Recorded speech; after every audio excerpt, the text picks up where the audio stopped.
నేను రివెంజ్ తీసుకోవాలనుకుంటే హరీష్ రావు హైదరాబాద్ లో తిరగడని ఫైర్ అయ్యారు PCC working president Jaggareddy.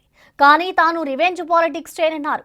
Passport కేసులో నన్ను అరెస్ట్ చేశారు. అదే కేసులో కేసీఆర్, హరీష్ రావు ఉన్నారన్నారు. కావాలనుకుంటే సీఎం దగ్గర కూర్చొని వీళ్ళని లోపల వేయాలంటే వెయ్యరా అన్నారు.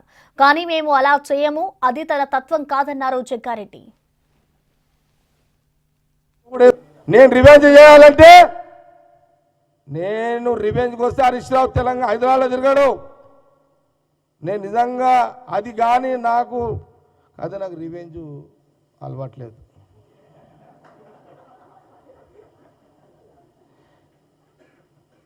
నాకు నిజంగా రివెంజ్ మైండ్ ఉంటే నేను సీఎం రేవంత్ రెడ్డితో పోయి కూర్చుంటే నేను లోపల వాట నువ్వు కూడా వేస్తావా లేదా అన్నట్టు ఊకుంటాడా? కానీ మాకు లేదు, వద్దు. ఎందుకంటే ఎక్కడో గారు పులిస్తాం, అవతలోడు గడ్డి తినడం మనం గడ్డి తినడం వద్దు మనకు. అది తెలంగాణ బ్లడ్ రక్తపాతము కోరుకునే బ్లడ్ కాదు. తెలంగాణ ప్రజలు ప్రశాంతంగా జీవించాలని కోరుకునే ప్రజలు.